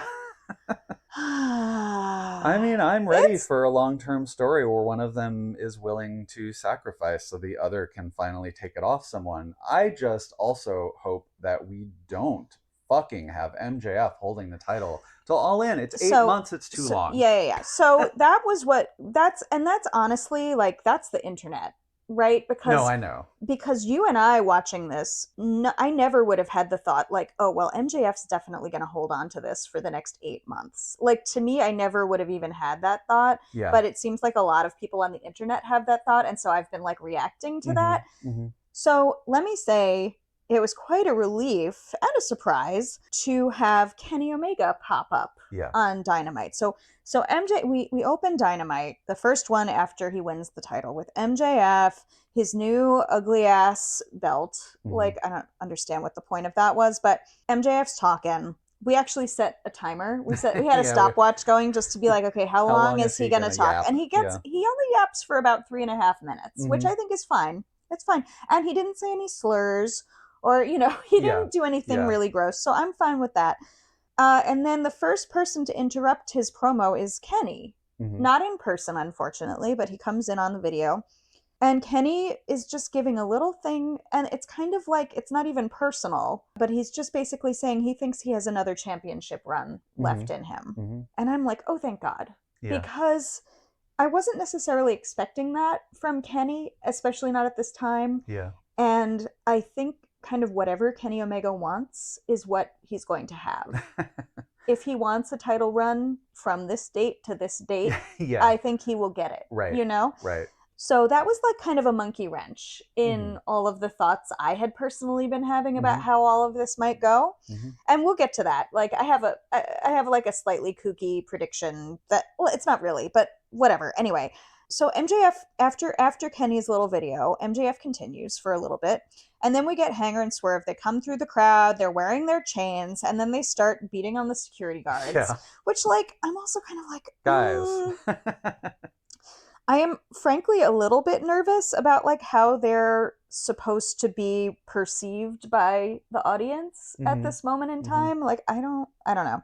Anyway, so they start decimating security. And then Joe comes up on the video screen to say whatever. I don't remember what he said in his promo, but it was, like, fine. And he's got Hook eating Doritos. And I will say he expressed very, very urgently how upset he is that he's been robbed, which is rich coming from him with the storyline. Yeah, very funny, very funny. Well, but you rob someone, you get robbed. Classic heel thing. So. Yeah. And so what we wind up with is the tag team match of Hanger and Swerve versus Hook and Hobbs, which shall be very interesting. Yeah, I'm looking forward to it, but I kind of just care about Hobbs. Yeah. I really hope that they don't make Hook they probably will, but I really hope they don't make him like a star player in this fucking match, because it's the stupidest thing. Yeah, not to digress too far, but the thing is, I just haven't been very interested seeing him wrestle. I will say I do like the very subtle or not so subtle, like, heel work of just wearing ugly coats and eating chips. Like, okay, yeah, you're annoying me in a friendly way that I'm like, fuck you. Yeah. Like, okay. Yeah, I actually like this vibe for him a lot more than previous vibes. Yeah, so that's fine. Okay. What pissed me off about this, and I was particularly annoyed with Hangman, because I feel like he would be the one, is that none of these people mention the fact that Bandido has a title shot. Yeah. Before any of them get to challenge for the title, Bandido has a title shot on the 14th. It's a little too telegraphy. Yeah, I hate that, for one thing. Or is it? You know what I mean? Like, here's the thing. Is it telling us something? No, we knew Bandido had the title shot before we knew who he would be competing against. And as I said at the time, this kind of sucks because I didn't see Bandido winning, no matter which one of the four he'd be going against. Partly because he's still holding that Ring of Honor belt, and I just don't really see Tony Khan doing Giving that. Him 2 men's world titles? Yeah, it seems very unlikely to me. You never know. Yeah. the only, like, I really would love it. Obviously, I would love it if Bandido beat MJF, but I'm not just saying this because I would love that. I would love it if there was an upset here that caused the other people in the men's title scene to go, oh shit, we weren't even paying attention to that. Yeah. You know, and like a slap in the face kind of to everybody. Yeah. And I think there could be some really good stories about that. Yeah. I don't think they're going to do it, but I think some really like cool shit could come up. And also, they announced this week that MJF would be theoretically defending his title on the Indies the following Friday. So this match in Maine at Limitless on the 16th, the Friday. And I did listen to MJF's announcement of this, and to his credit, he said, if I'm holding the title. Yeah. He did actually say that, which is like, wow, okay. Yeah. You heel, you didn't have to. The heel's the only one who acknowledged that like it's possible he wouldn't be holding the title. Yeah. And then you pointed out to me, Adam, that Bandido is also wrestling in a different indie promotion on Friday the 16th. And so I'm thinking, oh my God, Tony Khan, you have for one thing, as soon as MJF announced this, Limitless sold out their hockey arena, I think, probably instantly. Right. But I'm like, oh, Tony Khan, you have the opportunity to do the funniest fucking thing ever. Could you imagine if really Bandido wins it on the Wednesday and announces he will be defending his men's world championship in Chicago, I think, whatever the indie he's in. Anyway, let's just say it's such a funny idea that they won't do, but I will scream. I will scream if they do that. Do. I also don't think they'll do it based on the tendency they have to do it would be really fast for Hanger and Swerve to suddenly have like a jolt and be like, oh, we weren't paying attention, or we weren't too focused on ourselves. That storyline needs to play out longer. I agree. They don't necessarily have to learn the lesson yet. It could just be like getting a bucket of cold water thrown on you. I mean, there's other reasons I don't think they'll do it, but I know, but I will also say the promotion that is having Bandido, I forget the name of it now, but it's in Chicago. I believe the event is in Chicago. Yeah, I posted on their Instagram saying if Bandido wins the men's world title, the AEW men's world title, maybe it would be a shot for his, I think who is that? Jonathan Strange. Jake something. I'm gonna leave that Jake in. Something and Mr. Norrell. Okay. And we're leaving that in. I will say the promotion responded to my comment saying with a very good point, which is they would be happy for anyone to have a shot at the Ring of Honor title. Yes, that's the other. That put me in my place. The Ring of Honor title is also valued. Absolutely. Absolutely. So, and I think that's a separate point. It is, but because it's less funny. But I think they should. I think they should do that too. Yes. I think they should do that too. I think all these titles should get defended everywhere. Agree. But so it really pissed me off that none of these guys, including the faces, mentioned Bandido. Yeah. I did not like that. Yeah. So on Dynamite, the first person to actually point this out was Brody King. Mm-hmm. They had an interview with Brody King and Bandido and Renee. And Brody was basically just like, mi hermano here has the first shot at the title. And if he wins it, I'm next. Mm-hmm. You know, and in a way that felt very like loving. Yeah. And then, of course, there were some people who were like, Brody's turning on Bandido. And I'm like, are you fucking crazy? Like, what? Are we watching the same thing? I mean, like, okay, anything can happen. And certainly, of course, but not when it comes now. to JetSpeed, people are like, oh, when they're going to turn on each other. Well, okay, maybe someday. That's how I feel about this, too. Maybe someday, but they're certainly not giving you the impression that they're doing it next week. Right, anyway, whatever. Weird. So we got Bandido and Brody King both in singles action on Dynamite, which was really refreshing to me. Yeah. Bandido versus Beast Mortos, which I think was just, like, there were no stipulations. I think it was just to have Bandido in action and Beast Mortos. Well, I guess it kind of relates to Bandido's tension with LFI in Ring of Honor. Yeah, right? We've had a little bit of activity in Ring of Honor where Blake Christian wants a shot at the title. Of course. And we also got Sammy Guevara has wanted a title. They were in the whole, like, that 6-person match at Final Battle. Right. The survival of the fittest match. So there are some people gunning for Bandido, and specifically part of that is Sammy Guevara is in LFI now. Right. And so he was on Collision last night doing a little promo challenging Bandido for next week at so he's going to be, Sammy and Bandido are going to have a match at the following Dynamite, and Sammy was basically like threatening to hurt him enough that he won't be able to wrestle for the men's world championship title on the 14th, and like with the implication that if he hurt Bandido then he would be the one to wrestle MJF, which I don't quite get it. Babe, show your work. Yeah. I mean, I guess the idea is if he can, you know, if he's sort of making it his own little, like, I'm trying to prove that I should get shots. Okay. Sure. Yeah. If you manage to beat Bandido on Dynamite, I'll. Yeah. Speaking of corny heel presentations that are working for me right now, Sammy, I appreciate what Sammy's doing. Yeah. It's terrible, but I'm enjoying it. I'm really enjoying it. But we had Bandido versus Beast Mortos, and the funniest thing about this, of course, was Bandido grabbing his cape and doing like a matador, toreador, like ole, ole, and Beast Mortos being incapable of resisting the call of the cape. Yeah, the call of the cape. And the third time just like grabbing it and throwing it like, no more of that. Enough of that. And then we had Brody King versus Lee Johnson, which I always have to remind myself that Lee is married to Julia Hart.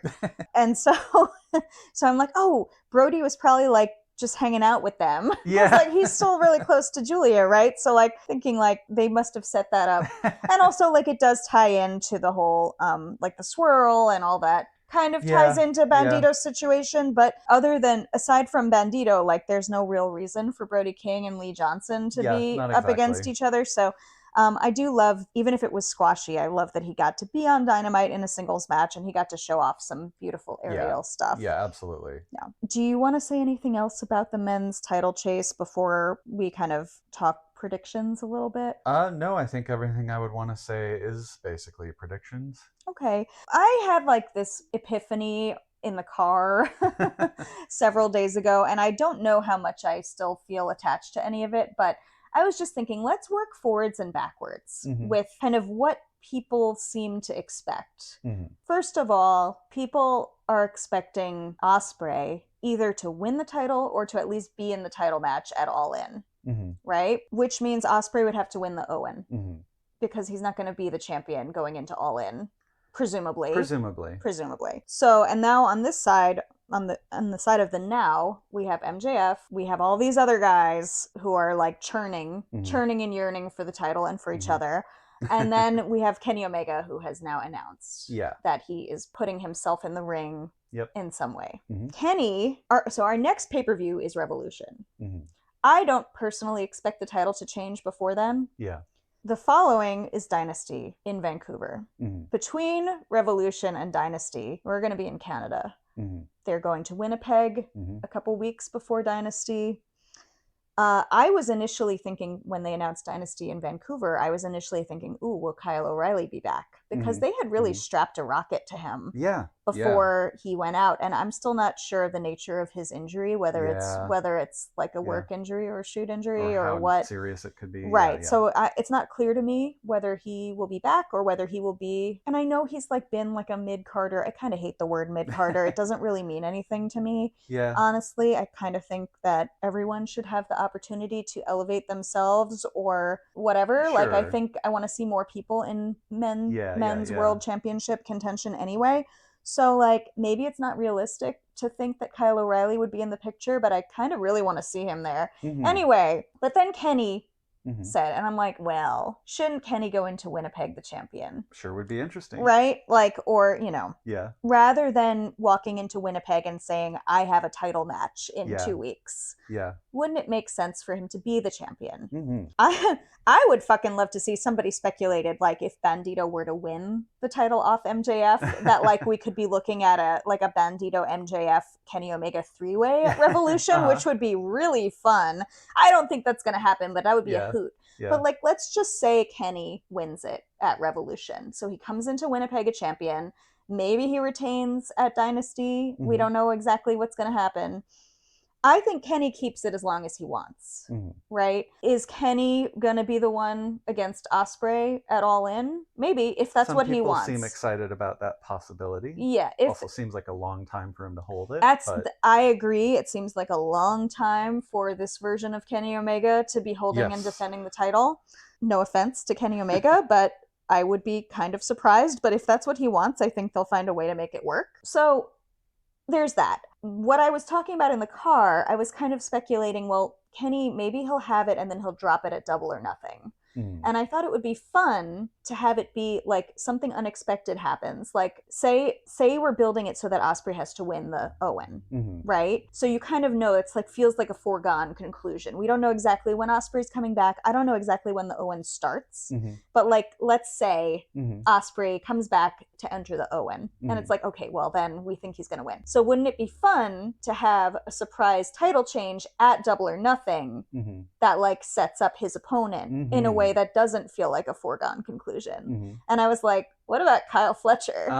You know, like, what about Kyle Fletcher? What if you set up Omega Fletcher at Double or Nothing? Yeah. And then you wind up having Fletcher versus Ospreay at All In. Yeah. Like, I think that would be really fun. I know it's crazy. Like, I know it's a lot of hot potato. I like it, and I mean, listen, I don't think any of us know really what's going to happen. No, definitely not. You know, it's so far away that people are just convinced that MJF's going to have it the whole time. I'm like, I mean, maybe, sure, why not? And to be clear, like, yes, I don't love MJF. I've made that very clear. But to be clear, I also wouldn't want any of the other men who were in that match at World's End to hold it for 8 months. That is too long. Just a long time. That is too long. I know they've had long. So the thing is, I have a couple thoughts that we talked about a little bit, but so the first thing is we've had long runs, and I was looking a little bit on like what are the shortest runs. Well, there's a couple of very short runs around like the time of CM Punk, and so there's a couple of extremely short ones. Yeah. But Samoa Joe's like 32 or 34 day run recently has been the shortest one in a long time, basically since one of those.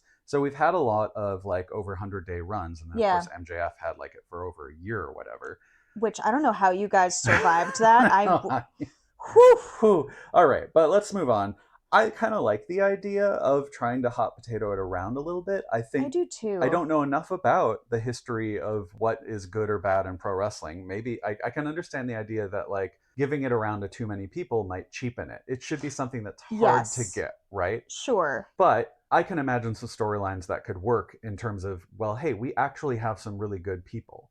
And the other thing is, if we have Swerve and Hangman, and if we have them both wanting to get the title and thinking they deserve it, thinking that they should have it, but sort of being unwilling to just let the other have it, or whatever. One of them is going to have to sacrifice himself for the other if they want. And I think that will eventually be Hangman sacrificing himself for Swerve so that he could win it. That's what would feel good at the moment. But I don't think that's going to happen anytime soon. No, I don't think it would happen anytime soon. I don't think we necessarily should just have a series of matches that they're involved in all the time, and that's sort of why it like is easier to change hands or something, but that could be one way to do it. Yeah. And so I do think, personally, it would be more interesting if it does change hands a few times, even if it's not hot potato short 30-day runs, which is kind of silly. But I like the idea because I like silly ideas. But to go with the Fletcher idea, one of the reasons I like that is we also have Fletcher, a guy who is feeling a little directionless after the C2. Right. We haven't talked about this yet. We haven't talked about it, but he is a little directionless. There is a storyline with him and Ospreay and that screwdriver. And we have Fletcher having just hoped to win a match with the screwdriver and lost it and being betrayed by fellow Don Callis family members. Right. Or member. And, you know, I think we could see a journey for him of trying to come to terms with, do I want to win with a tool from someone who's just going to maybe betray me anyway? And do I want to maybe win clean? And I've already had a shot at the title, so maybe I want one again. Right. And maybe I want to, you know, have a moment in the ring where I've got the screwdriver again am I going to use it? Wait, maybe I don't want to use it. Right, and maybe When that's do we do the that? moment. Maybe he uses the screwdriver to win against Kenny and then feels bad about it and has a match with Ospreay. That's what we were saying. There's a lot of, I just like that there's a lot of different ways to go here and there's story threads to pick up. Yes, and I think we talked a lot about like, ooh, what's going to happen with the Death Riders, but I think what's going to happen with the DCF is at least as interesting. I think I just kind of filed that away because I know everybody's in Japan right now, and like when they come back, we'll start getting some of that fallout. Obviously, Takeshita knows, like at this point in time, Takeshita knows he's got to get the fuck out of there. One hopes. One would think, right? And Kyle Fletcher was betrayed by Okada, but we don't know yet if he knows that. Right.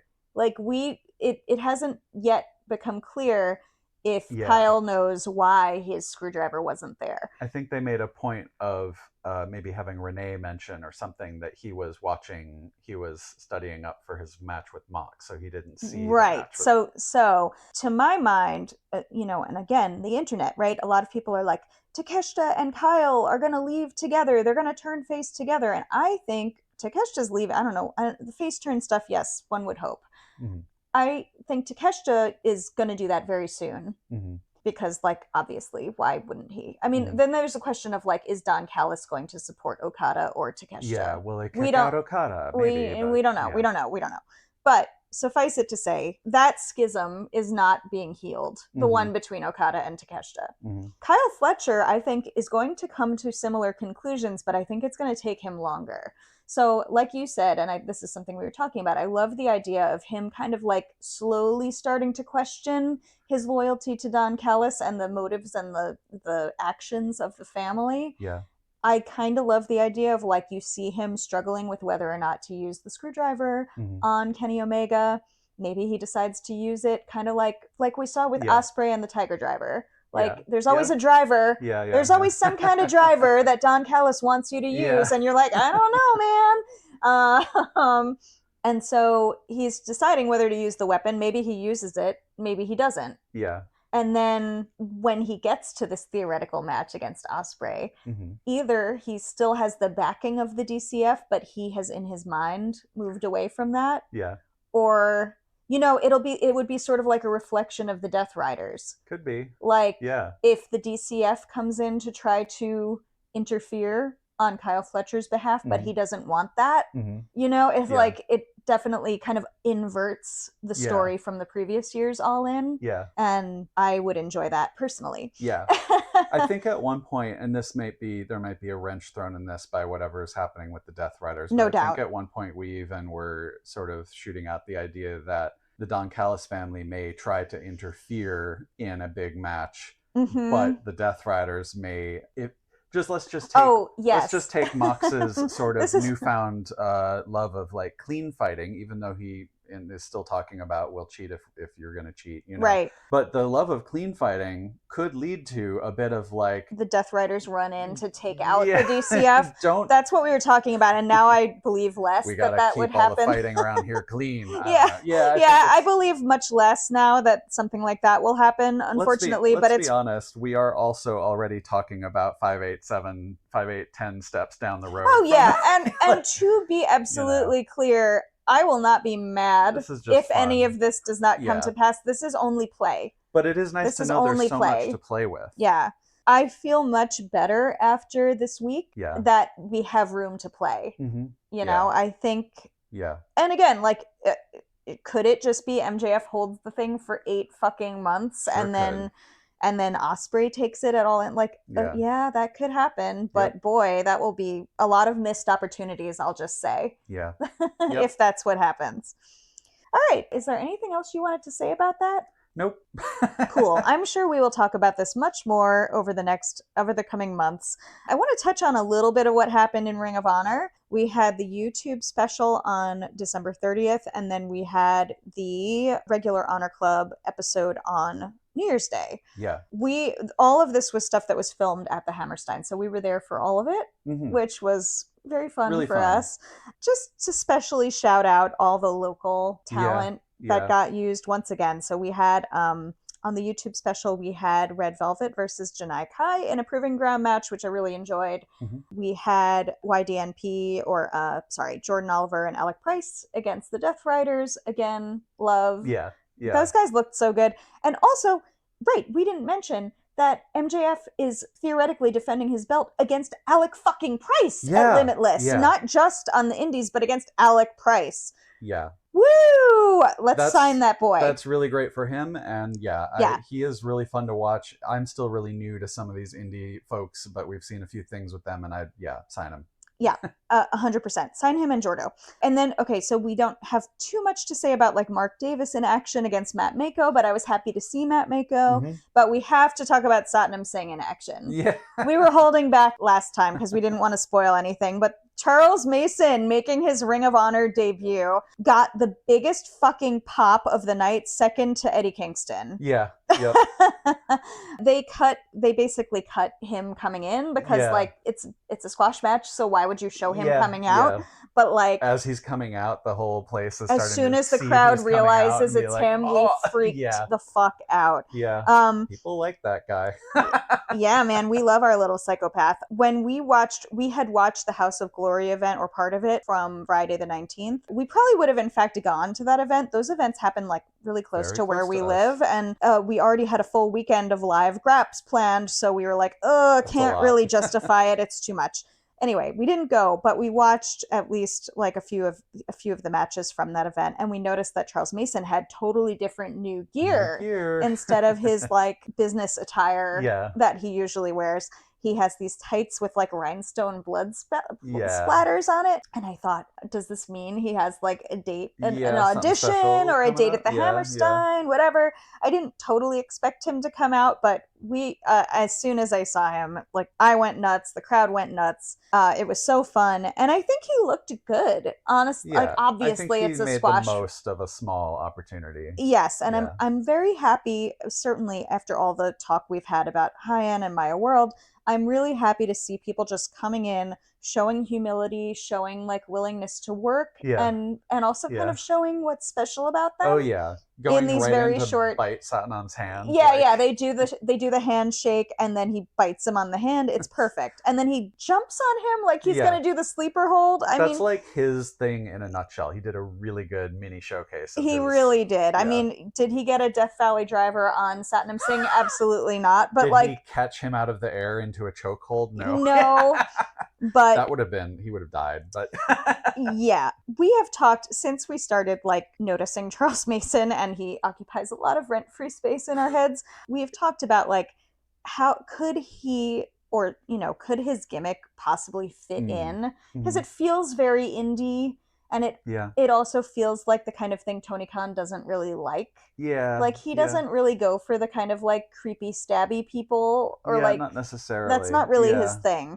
Like how could a gimmick like his possibly fit in? I think it's possible to like tweak it.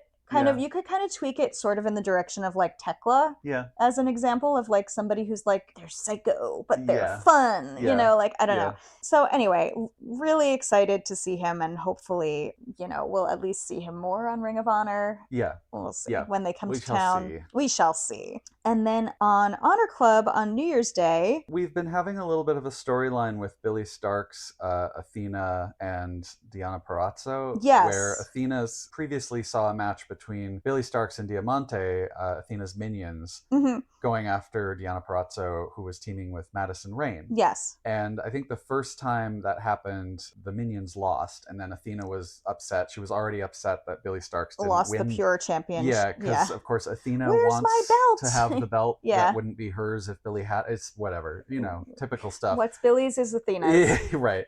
But so we had sort of a redo of that match, and this time Billy Starks and Diamante won. Madison went out looking at the lights. Yep, like she went out. But then Madison Rayne had a little promo where she announced that she's retiring from the ring. Sweet. She is still going to be coaching and being a part of everything. It's very sweet for someone who doesn't really know her or her legacy. Right, I had to kind of hear from other people that she had a really big impact, particularly in TNA, like during her time there. So definitely somebody who like deserves to have at least a cool retirement, like little retirement arc, Well, and I like that. I don't need to know everything. It's nice to even just come in as someone new and be like, oh, okay, I get it. This is someone getting a lovely send off, and it's really well done. Good job. Yeah. We also had Top Flight and Commander teaming up against STP in the form of Lee Moriarty, Charlie Bravo, and Sean Dean, the infantry. Yep. Just a beautiful match. All those guys are really great. So and Lee Moriarty continues to show, like, they're not pulling the trigger fully on this story yet, but he continues to show that he's kind of like not really going along with the Healy vibes of STP anymore, the way he maybe used to. There was some point where they were attacking someone in the corner and he kind of stepped back like, I'm not getting involved in this, so very interesting. Feeling the call of his inner face, and boy, you can't resist that when it's calling. Apparently not. So I still want to see Mox and Lee and Billy Starks all somehow teaming up into like this formerly heel face faction. That's anyway, fun. I love that. Things that won't happen for 400 Alex. I think the only other notes that I particularly want to talk about, we got a lovely match with HSR and Aaron Solo, which poor Aaron Solo was not expecting to be booed. I think as much as he was. I'm not again familiar enough with what sort of reception he should be expected to have. I know he is most recently associated with QT Marshall and Harley Cameron at least, and both of those are very facey right now. So I assume he's kind of supposed to be face-ish, but man, everybody just loves Hechicero. We love Big H too much. I'm sorry. We cannot boo him. The funniest part was Hechicero like giving him a little shrug, being like, I don't know, man. They love me. Yeah. But Aaron did a good job of just immediately leaning into it. Even if he wasn't, if he's like quote unquote not supposed to be booed, he was like, fuck it, I ball, I'm a heel, Satnam Singh also did that. He was just like, holy shit. That's another one I have a little bit of like, oh, poor Satnam. Like, it was kind of unfortunate. He's the one who's in action here, but I don't think they could have quite anticipated how much the crowd was going to rally behind the opponent. Anyway, but really fun. Poor Aaron Solo. Really. But you got to know everybody loves Hechicero. And then I think we rounded out. So we had two other big things that happened. Oh yeah. We had Bandido and Jay Lethal versus the Swirl, which like when they announced this match, it was kind of like, what? Why? I don't know about that. And the little promo where they announced it, Bandido was like, I don't know. Okay. And it's like, it's a trap. Don't do it. And of course it's a fucking trap, you know? And so like, I get what they're doing about the storyline of everyone coming for Bandido on Ring of Honor. Yeah. It's fine. It's interesting. No, it makes sense. If you're the champion, people are coming for you. And I don't mind if he drops that title, but I want him to get another one. And I like the little detail that Blake Christian has used the lethal injection a couple of times recently. Right. So it's kind of like, you can either say it's telegraphing it or it's just like... they had this backstory where like, and then they had like a feud, I guess, with Jay Lethal. And it's like, oh, but they made up because they're all shitty little shit heels. Little shitties, yeah. Little shitties. Don't know why. Little shitties in the big city. Oh my god.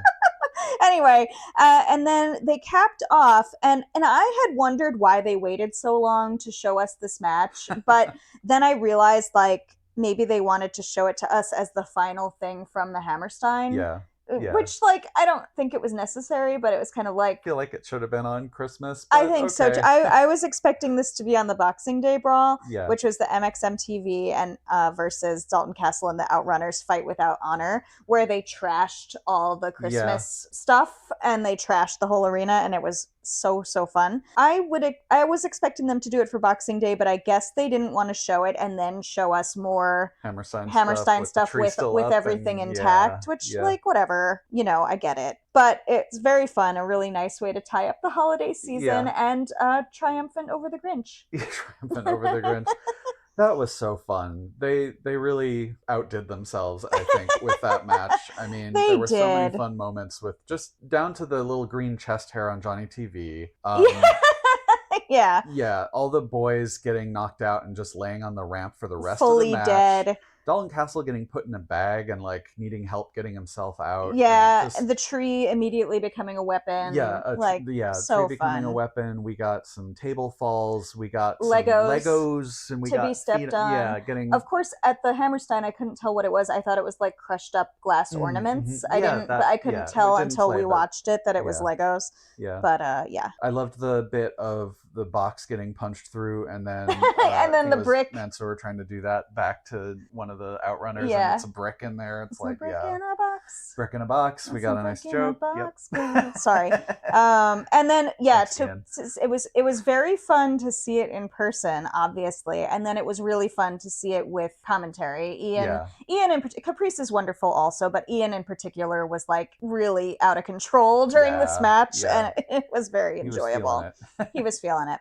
And if you go look at my Blue Sky, I did share my favorite photo from the aftermath of this event, and we were up on the second balcony, but I get there, like, it was the last thing they filmed, so like, unfortunately the Hammerstein was pretty empty. A lot of people had gone home because they got to go home. Well, it wasn't that late, but it was like it was a Sunday. It was the after end. The end. It was after the end, so unfortunately there were like very few people left. You can't really tell.